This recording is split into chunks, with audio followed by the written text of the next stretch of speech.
My sugar daddy asks me for weird favors. His Tinder profile said he was 45, but he looked to be in his early 30s at most. Looking for a sugar baby. 700 weekly, no sex. It sounded too good to be true, but as a broke university student, I was willing to take my chances. I swiped right, and Tinder let me know it was a match. His message came seconds later. Hey there, sweetheart. I cringed at the words. I hated it. But $700 was $700.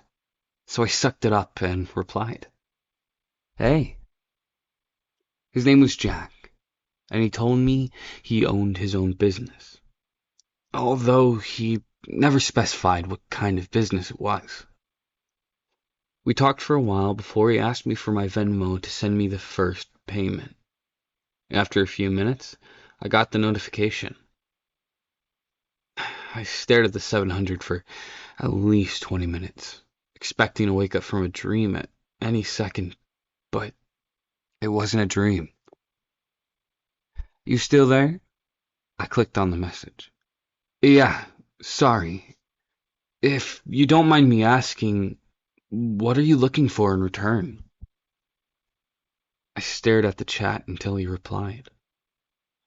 I'm just looking for you to do me a few favors for me. That sounded like it was going to be sexual to me. Like what? For example, the first thing I need you to do is pick up a delivery for me. That sounded innocent enough, but I was still expecting there to be some kind of twist. $700 to pick up a package? Come on. Even I wasn't that naive. From the post office or something? No. I'll send you the address, but I'd rather not do this through Tinder. You got kick? Or you can give me your number. Kick? What was this? 2011? I decided to give him my number instead, and he texted me the address immediately, followed by the address to his house, where I would have to drop off the package. I'm not home right now, but there's a key on the bottom of the blue flower pot near the door. Go inside and put the package on the coffee table in the living room. Make sure that you lock the door when you go inside the house, and then lock it again when you leave. I grabbed my car keys and wallet and got in my car, putting the address into Google Maps. Got it. On my way. My phone buzzed as I backed out of the driveway. I'm serious. Lock the door both times, please. I thought this was excessive, but I promised that. The house looked abandoned. It had a broken chain link fence around it with a small door that was hanging on to dear life. It stuck out like a sore thumb, surrounded by houses that were a lot nicer than this one in comparison. You're here for jack shit. I looked up to see a man standing in the open doorway of the house. He took up almost the entire space, his head skimming the top of the door frame. He was huge in height and muscle. His entire torso was covered in tattoos. Yeah, I guess. I replayed, not moving from my spot on the sidewalk. Stay right there, he said. I did. I actually don't think I would have moved if he had asked me to. I looked around and realized there was no one else on this street. I was a 21-year-old woman alone in this street. I gripped my car keys. A few minutes later, the man came back out carrying a cardboard box. It was about the size of a shoe box, but stained and dampered on some of the corners. Can you open your car? He asked. I opened the truck, not wanting that inside my car seat, and he set it in. All right, there you go, he said. Thanks, I replied. I walked around to the driver's side of the car and opened the door. Oh, and one more thing. I looked at him. Watch out, he said. I didn't reply. I blasted my music as I drove to Jack's house, hoping it would drown out my anxiety. It didn't. I parked my car in the stone driveway and stayed inside the car, admiring the house. It was a huge house, with stone pillars on the front porch and the greenest grass I had ever seen in my life. I turned the car off and got out. I grabbed the package and walked to the front door, getting the key from where he said it would be. I opened the door and stepped in, closing it behind me. I thought about what he said, about locking the door when I got inside. I thought that was a little overboard, but as I stared at the closing door, something made me reach out and lock it. I walked inside, my feet cushioned by the thick maroon carpet, and admired the inside of his house. All the furniture was wooden and looked incredibly expensive. I would probably finish school a dozen times with the money that it took to furnish this place. I set the package down on the coffee table, and as I walked back to the door, I heard a phone ring from somewhere inside the house. I froze. In my pocket, my phone buzzed. I took it out to look. Don't answer any calls that aren't from Marvin.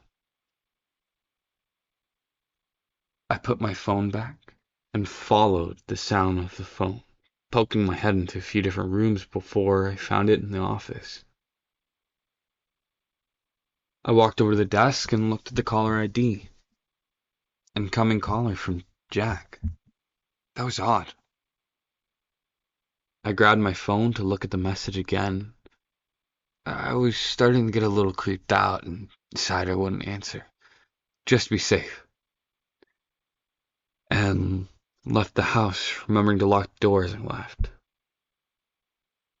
I've done a few more favors for Jack since then. I drove a BMW to a random park in another city only to get out and drive a different car back to Jack's house.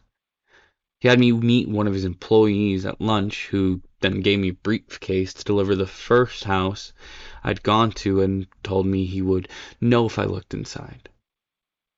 On several occasions, he asked me to drive down to the same house and stay with a guy, whose name was Julio, for a certain amount of time. In a total, I've made about $3,500. Most recently, Jack asked me to stay in his house overnight. I woke up to the text from him. I need you to spend the night at my house. I hadn't even seen him in person, but I had talked to him on the phone a few times. He proceeded to tell me he would pay me $1,000 to spend the night at his house, provided that I followed a few rules. I drove to his house that evening. The driveway was empty, and it normally was, but the porch light was on. I walked up, unlocked the door, went inside, and then locked it again. Everything in the house looked the same. Jack had told me that over the phone he would leave a list of rules on the dining room table. I set all my stuff down in the living room. My bag looked like garbage compared to the fancy furniture in here. I wandered into the kitchen and then in the dining room. Sure enough, there was a piece of paper on the wooden table, held down by an empty glass. Lock the door when you come in. Only answer calls from Marvin. Don't turn on any faucets between 9 p.m. and 11 p.m. Don't open the door for anyone, no matter who they say they are, after 10 p.m. If the door to the closet at the end of the hallway is open, sleep in the library. If it's closed, sleep in any of the bedrooms. The gardener comes at midnight. If he starts knocking on the window, hide. Turn the TV on and let it play on the static through the night. Do not forget to do this. Help yourself to anything in the fridge. I'll pay you in the morning. Good night. I made sure to follow all the rules. To be honest, I was regretting my decision. But seeing as I was already here, I was getting paid. I decided to stay anyway. I figured as long as I followed the rules, I'd be perfectly fine. Still, it felt a little odd. What was this? A haunted house? Nevertheless, I lounged around the house for a few hours, as I was planning on going to sleep around 9, since though that's the time that all the weird shit would begin to happen. At 8:50, I brushed my teeth, using the faucet for the last time before 9. I checked the closet in the hallway, and upon seeing it was open, I moved my stuff to the library, got ready to sleep on the couch. I locked the door just in case, and laid on the couch scrolling through my phone. I hadn't gotten any more messages from Jack, and I started thinking up scenarios and reasons as why he had such strict, peculiar sets of rules in his house. I dozed off at some point because at exactly 1:16, I was woken up by the doorbell ring. I was about to get up to check, but then I remembered the rules. Don't open the door for anyone, no matter who they say they are, after 10 p.m. I stayed on the couch, trying not to move, paranoid that they would hear even the slightest noise. It's the police! Open up! I didn't move. Hello? It's the police! Open up or we're coming in. I still didn't move, but I could hear my heartbeat in my ears. There was a silence for a while after that. Then the doorbell rang again. Hi, it's me, Jack. Let me in. It sounded like Jack, but still, I didn't get up. He would have a key, wouldn't he? Why would he need me to let him in? This continued for almost a full hour. Different people would ring the doors, announce themselves, and then disappear when I didn't respond. I was finally able to fall asleep, and the gardener never came. When I woke up the next morning, I heard someone in the kitchen. I got up slowly and unlocked the door as quietly as possible, taking my phone with me and walking across the living room and into the kitchen. I stopped at the entrance and peered in. It was Jack. He was standing in front of the stove, stirring something as the coffee machine brewed coffee on the counter behind him. Hey, good morning, he said when he saw me. Hi, I replied nervously. I hadn't seen him in person, but he looked exactly like his pictures online. Scrambled eggs? He asked, motioning to the pan with the wooden spoon. Yeah, thanks, I replied, walking over to take the plate from him. I ate my breakfast and drank some coffee in silence. So how was it? He asked. It was okay. Nothing super freaky happened, I replied. Cool, he replied. Then there was an awkwardness in the room. I think I'm gonna go now. I have classes, and I trailed off. I didn't, but I really wanted to get out of here. Oh, no, yeah, sure. I'll talk to you some other time, he replied. I grabbed my stuff, and he walked me to the car.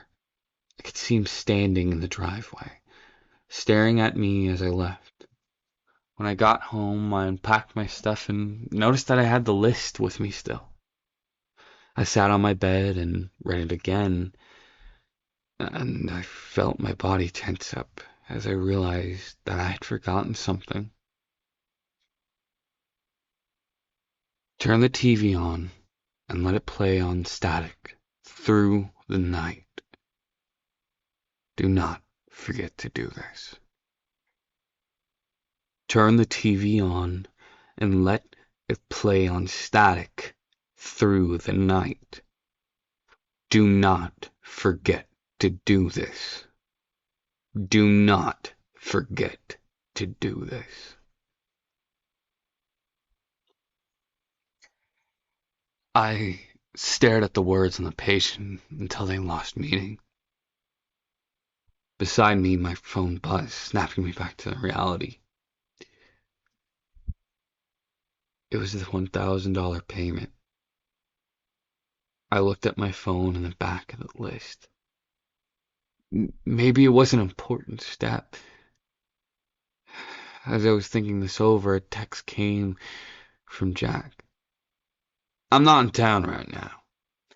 I should be back next week, so you're free from any more errands for me until then. Just send the payment. Go do something fun. I stared at the message and reading it again and again, and once for good measure. I'm not in town right now. I thought back to this morning and how Jack was in his house. How he gave me breakfast. I'm not in town right now. Within minutes, a new text came, and this time from a number that I didn't recognize. Did you forget to do something? The text was followed by a picture of Jack, or whoever this version of Jack was, standing in front of the TV. I didn't respond. Next came another picture. This one was of the outside of my house. It was followed by another text.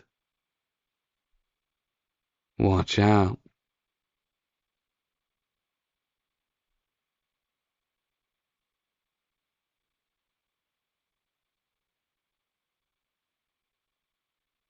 All right.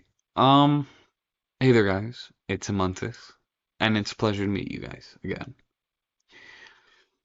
Um, okay, this is an interesting story, I want to say. I was kind of just scrolling, looking for stories to read, and this one kind of caught my eye with the name, which was My Sugar Daddy Asks Me for Weird Favors. The the premise of this already was a stellar kind of name for it. I think the only thing I kind of wish, because I think the story is great, and if you notice my little kind of screw ups with the wording of specific things, it's because I'm gonna kind of like blind read these as well. Well, blind, I put in quotations, because of the fact I want it to be as real as I can make it, where it's like, hey, this is my first impression as well. It's not me just sitting there and being like, oh yeah, this story's great, yada yada, all this stuff. I don't want to be sitting there already pondering how I feel about this. I want as raw of a feeling as I can. And I like it. I wish I wish it dived a little bit more into stuff. I wish it kind of gave a little fluff, if that makes sense, kind of like talking more about, I guess, was his name, oh my god, his name was like Julio, right? I think his name was like Julio, because when like you hear him like talk about these characters, and then like the tattoo guy saying, hey, watch out, which actually, yeah, okay, I have a little theory which I'll talk about afterwards. um it's actually really good on the way it kind of like portrays itself, but there's stuff that it kind of like leaves open in the air, like the whole gardener thing. What the fuck was that about? There's supposedly a gardener that comes and she never meets him, which I find interesting. And um also the kind of like doppelganger, I don't I don't really know how to explain that to doppelganger. And as someone pointed out in the comments that I'm reading, you forgot two rules actually. The TV, and you didn't lock the door behind you when you left. Which I like that so much. I like the whole rules thing. Where it's like, hey, if you don't follow these exact rules, you won't really like shit's gonna happen to you. The best way to say it. But oh, I have like so many like little things going on in my head right now. But I want to kind of like go over one thing is the message she receives at the end of the story of watch out. If you pay attention to what Julio says, which I'm guessing is supposed to be the tattoo guy, is he also tells her to watch out. So I'm wondering if in a way the person that it was also mentioning that his name at one point was Julio. Is I'm wondering if this person was the shapeshifter because it says for a certain amount of time whose name was Julio for. Oh, don't pay attention to me. I misread that. But I like it. I'm trying to like find ways to word it. I might leave my opinion in a description a little bit better worded than this ramble, but I think there's a lot of things that are left open that I wish it wasn't. My main wish was I wish it was longer, which is the biggest compliment I can give. Is everything it did just for that little bit was amazing. Yeah. Well, I am going to get going at the moment because I'm a little tired and I'm gonna try to make this one a little bit better. I might cut this part out, but yeah, it's great reading stories and like having like a little thing to talk about it. So I'll hope you all have a great night, morning, or afternoon, and I can't wait to kind of talk to you guys again. Bye for now.